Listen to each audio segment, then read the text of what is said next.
Si vous recherchez un système domotique avec une interface moderne, personnalisable à l'envie et simple d'utilisation, restez avec moi car dans cette nouvelle vidéo nous allons voir comment customiser les entités et configurer les thèmes dans Home Assistant. Nous aborderons aussi l'un des aspects principaux de la domotique avec la création de nos deux premières automatisations pour basculer automatiquement entre un thème clair et un thème sombre à la tombée de la nuit.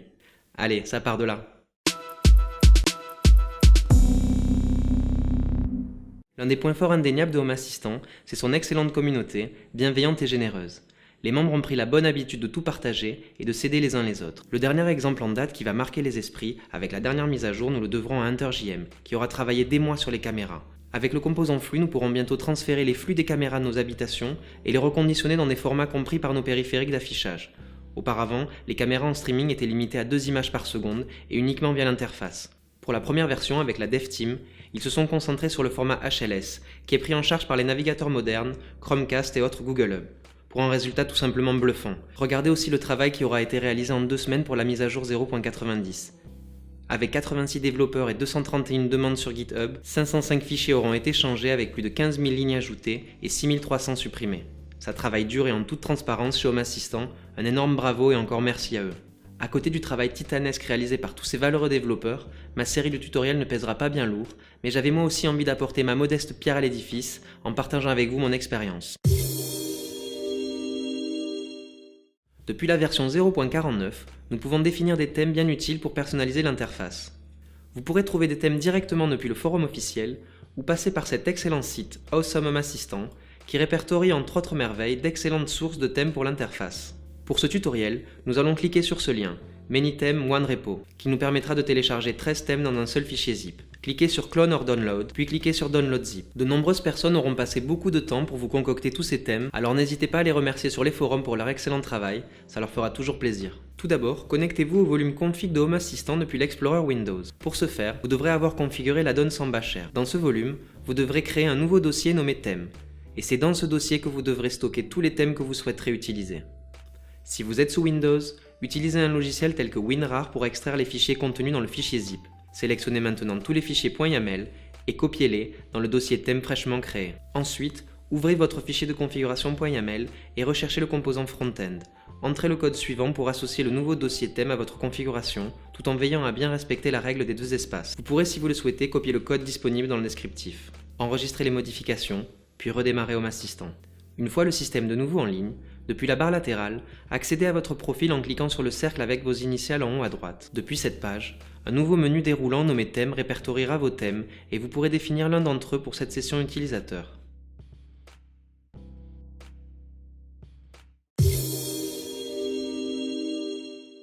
Pour réduire la fatigue oculaire et basculer automatiquement votre interface vers un thème sombre à la tombée de la nuit et un thème clair au lever du jour, nous allons maintenant mettre la cerise sur le gâteau et créer nos 2 premières règles d'automatisation à l'aide du déclencheur Soleil. Les déclencheurs lancent le traitement d'une règle d'automatisation. Il est possible de spécifier plusieurs déclencheurs pour une même règle. Dès qu'un déclencheur est activé, Home Assistant validera les conditions s'il y en a et appliquera l'action.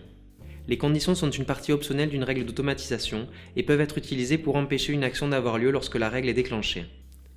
Les actions sont quant à elles ce que Home Assistant fera quand une automatisation devra être déclenchée.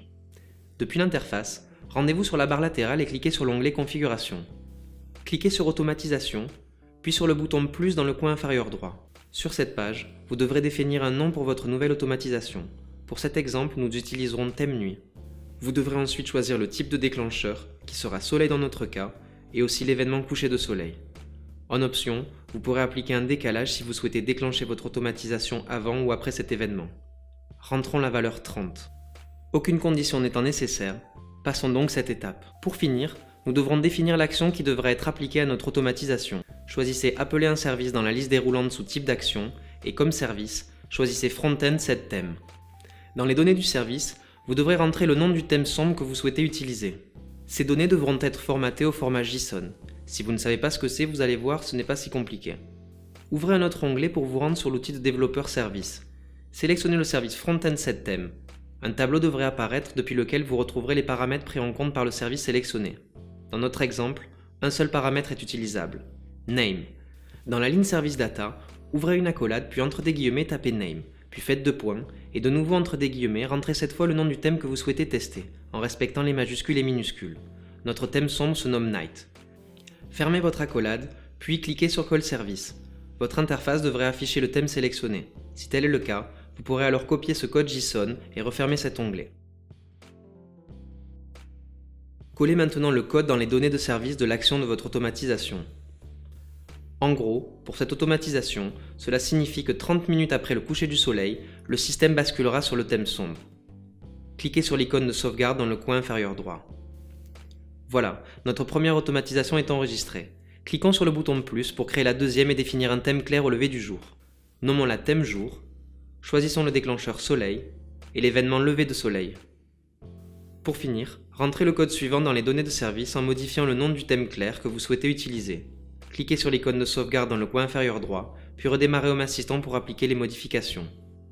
Maintenant, avec ces automatisations, Home Assistant basculera automatiquement entre un thème clair et un thème sombre tous les jours sans que vous ayez besoin de bouger le petit doigt.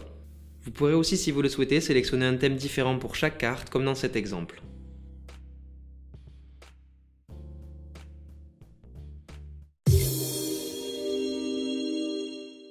Par défaut dans Home Assistant, tous vos appareils seront visibles et un nom et une icône leur seront attribués en fonction de leur domaine.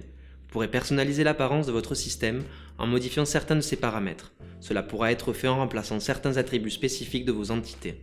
Depuis le menu Configuration, rendez-vous sur l'onglet Personnalisation.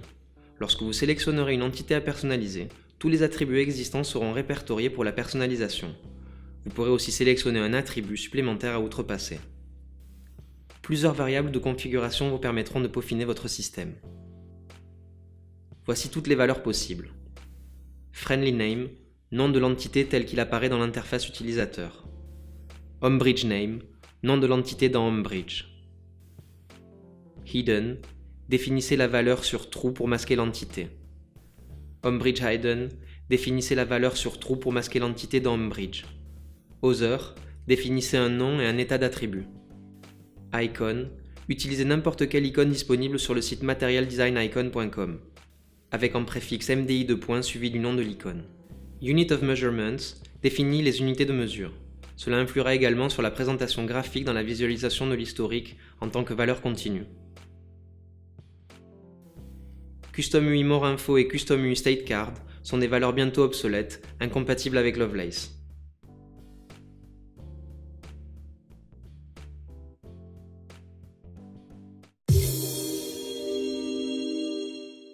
Vous pourrez aussi personnaliser manuellement vos entités depuis votre fichier de configuration .yaml et y implanter Customize, Customize Domain et Customize Globe. Pour ce faire, ouvrez votre fichier de configuration .yaml et rechargez la ligne Customize. Avec cette première option, vous pourrez personnaliser vos entités comme depuis l'interface. Vous pouvez voir ici que cette option a été splittée dans un fichier YAML séparé. Vous devrez donc faire vos réglages depuis ce fichier ou supprimer le lien et coder à la suite. Avec l'option suivante, Customize Domain, vous pourrez configurer vos entités par domaine avec dans cet exemple le domaine Light pour lequel nous allons changer l'icône par défaut et le domaine Automatisation pour activer d'office toutes ces dernières. Et pour finir, avec la dernière option, Customize Globe, vous pourrez modifier vos entités globalement avec les noms de fichiers pour modèle. Ici, j'ai plusieurs lampes Philips Hue Light Stripe, Stripe 1, Stripe 2 et Stripe 3. En utilisant un astérisque, je peux définir simplement une icône pour ce groupe de lampes. Sauvegarder en cliquant sur l'icône de la disquette. Home Assistant offre un service permettant de recharger la configuration principale pendant son exécution, appelé Home Assistant Reload Core Config. Cela vous permettra de recharger votre interface et d'afficher les personnalisations effectuées depuis les fichiers de configuration sans avoir à redémarrer Home Assistant.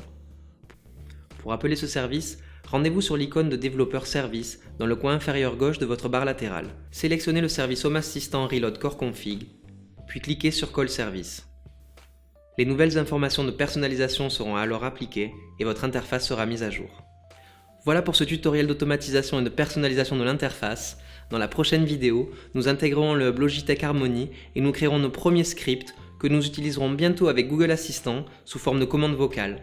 N'oubliez pas de liker cette vidéo si vous avez aimé son contenu et si vous avez des remarques ou des critiques, lâchez-vous dans les commentaires. N'hésitez pas non plus à vous abonner à la chaîne et à cliquer sur la cloche, vous serez prévenu dès qu'une nouvelle vidéo sera mise en ligne. À bientôt.